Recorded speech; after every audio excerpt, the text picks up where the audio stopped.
Omuduumizi w'ekikwekweto Shuji eky'eggye lya UPDF ekibinja ky'omusozi za Rwenzori Major General Dick Olum agumizza abantu abawangalira mu nsozi zino nti tewali muntu yenna gwe bagenda kukkiriza kutabangula ssanyu emirembe n'obutebenkevu mu kitundu kino nga yenna anaagezaako waakubabendeggera.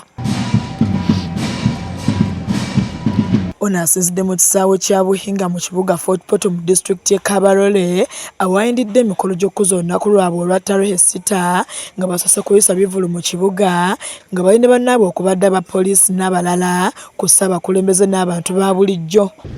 The Commander-in-Chief President Yoweri Museveni, who led a group of gallant Ugandans who went and fought dictatorship, who went and fought insecurity, who went and fought for justice, who went and fought for peace and the freedom.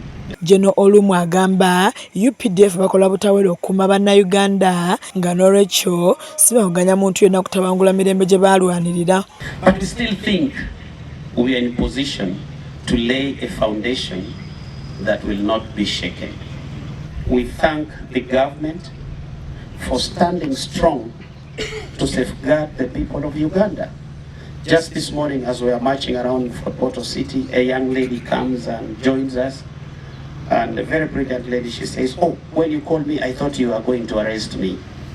This is the peace we are talking about. This is the freedom the government of Museveni has brought to the people of Uganda. And we are sure the foundation of this peace and the freedom within the country is something that should not be played around with. Omwogezi w'ekibinja kino Major Bilali Katamba anokoddeyo agamba ku mannya g'abajaasi abataba mu lutalo lw'ekiyeekera olwaleeta gavumenti ya President Museveni mu buyinza n'ategeeza nti bano basaana okwebazibwa. 27 were the guns that they had, but the number was 41, and these are the following: Yoweri Kaguta Museveni, the Saabalwanyi, as number 1. Number 2, General Eli Tumwine, now the late.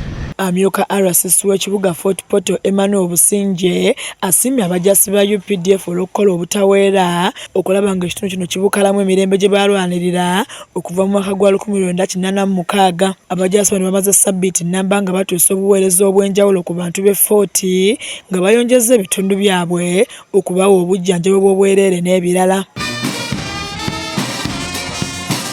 Kizza Peter yakusakidde eggulu erino ku lwa KSTV agaleero.